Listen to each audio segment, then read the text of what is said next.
বাণীপীঠ শিক্ষাঙ্গনের উপস্থাপনায় একটি গুরুত্বপূর্ণ সিলেবাস ডিসকাশনের ভিডিওতে স্বাগত জানাচ্ছি সকল ছাত্রছাত্রীকে। আমি রিনি সেনগুপ্ত। আজকের ক্লাসটা মূলত তাদের জন্য প্রযোজ্য যারা ক্যালকাটা ইউনিভার্সিটিতে সেকেন্ড সেমিস্টার পরীক্ষা দিয়ে থার্ড সেমিস্টারে উঠেছো এবং তোমরা ক্যালকাটা ইউনিভার্সিটির অন্তর্গত মেন ক্যাম্পাস থেকে অথবা যে কোনো অ্যাফিলিয়েটেড কলেজ থেকে মাস্টার্স করছো বা বাংলায় এমএ পড়ছো। তো সেকেন্ড সেমিস্টার পরীক্ষা হয়ে গেছে, তোমরা থার্ড সেমিস্টারে উঠেছো এবং থার্ড সেমিস্টারে তোমরা জানো একটা করে স্পেশাল পেপার নিতে হয় যেটাকে বলা হয় ডিএসই পেপার। তো এই ডিএসই পেপার নিয়ে অনেকের মনে অনেক রকম কনফিউশন থাকে, কে কী নেবে বা কে কীভাবে কোনটা পড়বে। তো আজকে আমি সেই ডিএসই পেপার নিয়ে কিছু গুরুত্বপূর্ণ কথা বলবো। প্রথমেই বলি, তোমাদের সিসি পেপার হিসেবে তোমরা এতদিন যেমন 5টা করে পেপার পড়ছিলে সেটা এই থার্ড সেমিস্টারে আর পড়তে হবে না। 2টো সিসি পেপার পড়তে হবে এবং 2টো ডিএসই পেপার পড়তে হবে। এবার এই ডিএসই পেপারটার ক্ষেত্রে তোমাদের একটা চয়েস দেওয়া হবে, তোমরা এখান থেকে পছন্দ করতে পারো। ক্যালকাটা ইউনিভার্সিটির এই যে মেন ক্যাম্পাস সেখান থেকে যে অপশানগুলো দেওয়া হচ্ছে সেটা হচ্ছে DSE A B C D E F আর জি। এই প্রত্যেকটা কোডে প্রকৃতপক্ষে বাংলা সাহিত্যেরই বিভিন্ন দিককে আলাদা আলাদাভাবে চিহ্নিত করা হয়েছে।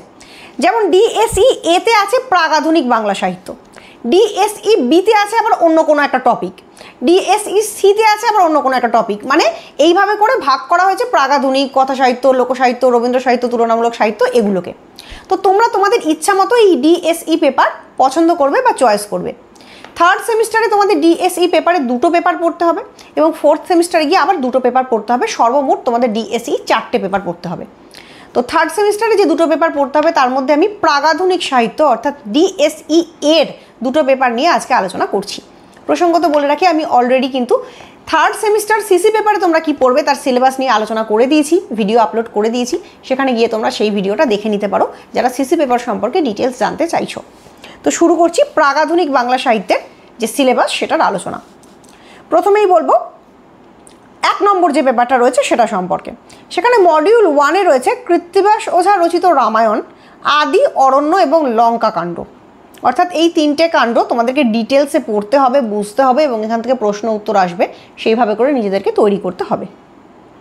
মডিউল 2-তে রয়েছে কাশিরাম দাসের লেখা মহাভারত, আদি, সভা ও বন পর্ব। প্রসঙ্গত বলে রাখি, এখানে সিলেবাসে কিছু রেফারেন্স বই উল্লেখ করে দেওয়া হয়েছে যেখান থেকে তোমরা পড়লে তোমাদের সুবিধা হবে। যেমন কৃত্তিবাসের যে রামায়ণ সেটা হরেকৃষ্ণ মুখোপাধ্যায় সম্পাদিত এবং সাহিত্য সংসদ থেকে প্রকাশিত বইটা রেফার করা হয়েছে। মডিউল 2-তে কাশিরাম দাসের মহাভারতের ক্ষেত্রে দেবনাথ বন্দ্যোপাধ্যায় সম্পাদিত এবং সাহিত্য সংসদ প্রকাশিত বইটা রেফার করা হয়েছে। এখানে অথবাতে রয়েছে শ্রীকৃষ্ণ বিজয়, খগেন্দ্রনাথ মিত্র সম্পাদিত এবং কলিকাতা বিশ্ববিদ্যালয়ে প্রকাশিত যে কপিটা সেইটা। তো মডিউল 2 থেকে মহাভারত অথবা শ্রীকৃষ্ণ বিজয় যে কোনো একটা পড়ানো হতে পারে, জেনারেলি কিন্তু মহাভারতটাই পড়ানো হয়। এরপর চলে যাব মডিউল 3 প্রসঙ্গে। সেখানে রয়েছে দৌলত কাজীর লেখা লোর চন্দ্রানী ও সতী ময়না। এখানেও দেবনাথ বন্দ্যোপাধ্যায় সম্পাদিত ও সাহিত্য সংসদ প্রকাশিত বইটাকে রেফার করা হয়েছে। এর অল্টারে আছে সৈয়দ আলাওলের লেখা পদ্মাবতী, সেটাও দেবনাথ বন্দ্যোপাধ্যায় সম্পাদিত এবং সাহিত্য সংসদ প্রকাশিত যে কপিটি সেটাকে রেফার করা হয়েছে। কিন্তু এখান থেকেও সাধারণত লোর চন্দ্রানীটাই মেন ক্যাম্পাসে পড়ানো হয় এবং অন্যান্য কলেজগুলোতেও ওটাই পড়ানো হয়। তো মোটামুটিভাবে 3টে বড় বড় টেক্সট বা মূল যে মধ্যযুগীয় সাহিত্য তার 3টে গুরুত্বপূর্ণ টেক্সট পড়লেই তোমাদের একটা পেপার কমপ্লিট হয়ে যাবে।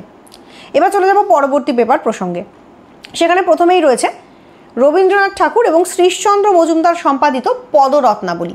পদরত্নাবলী প্রকৃতপক্ষে রবীন্দ্রনাথ ঠাকুরের দ্বারা করা বৈষ্ণব পদসংকলন একটা গ্রন্থ। তোমরা নিশ্চয়ই গ্র্যাজুয়েশন লেভেলে বৈষ্ণব পদাবলী পড়ে এসছো, সেখানে দেখেছো যে বিভিন্ন কবিদের লেখা বৈষ্ণব পদাবলীর সংকলন বিভিন্ন ব্যক্তি বিভিন্ন সময় প্রকাশ করেছেন। ক্যালকাটা ইউনিভার্সিটি থেকেও বৈষ্ণব পদাবলীর সংকলন গ্রন্থ প্রকাশিত করা হয়েছে। কিন্তু রবীন্দ্রনাথ ঠাকুর ব্যক্তিগতভাবে মনে করেছিলেন যে বৈষ্ণব পদাবলীর এই যে সংকলনগুলো হচ্ছে তার মধ্যে কিছু একটা যেন লিঙ্ক মিসিং আছে। তো সেই যে অসুবিধাগুলো সেগুলোকে দূর করে বৈষ্ণব পদাবলীর রসধারাকে ধারাবাহিকভাবে পাঠকের মনে মুদ্রিত করে দেওয়ার জন্য তিনি এবং শ্রীশচন্দ্রবাবু দুজনে মিলে এই যে পদরত্নাবলী নামক একটা বৃহৎ সংকলন গ্রন্থ সেটা তৈরি করেছিলেন এবং রবীন্দ্রনাথ ঠাকুর খুঁজে খুঁজে খুব অভিনিবেশ সহকারে পদরত্নাবলীর পদগুলি চয়ন করেছেন। তো সেই জন্য এই গ্রন্থটা খুব ইম্পর্টেন্ট বৈষ্ণব পদাবলী সংকলন গ্রন্থের মধ্যে। তো সেটা তোমাদের পাঠ্য রয়েছে মডিউল 1-এ। এরপর মডিউল 2-তে রয়েছে প্রাগাধুনিক সাহিত্যের রীতি ও আঙ্গিক। তোমরা যেমন গ্র্যাজুয়েশন লেভেলে আধুনিক যুগের বিভিন্ন সাহিত্যের রীতি ও আঙ্গিক সাহিত্যের রূপরীতি সেটা পড়েছো, ট্র্যাজেডি, কমেডি বা নাটকের রূপভেদ, উপন্যাসের রূপভেদ। এখানে প্রাগাধুনিক যুগের সাহিত্যের রূপভেদ তোমাদের পড়তে হবে। তার মধ্যে সিলেবাসে উল্লিখিত বিষয়গুলো হলো বারোমাসা, চৌতিসা, পদাবলী, পাঁচালী, নাটগীত, লাচারি, টপ্পা, আখড়াই ইত্যাদি। এরপর চলে যাব মডিউল 3 প্রসঙ্গে। সেখানেও একটা মাত্র টেক্সট রয়েছে, নরহরি চক্রবর্তীকৃত ভক্তি রত্নাকর গ্রন্থ। সেটার প্রথম, তৃতীয়, ষষ্ঠ আর সপ্তম তরঙ্গ তোমাদের পাঠ্য।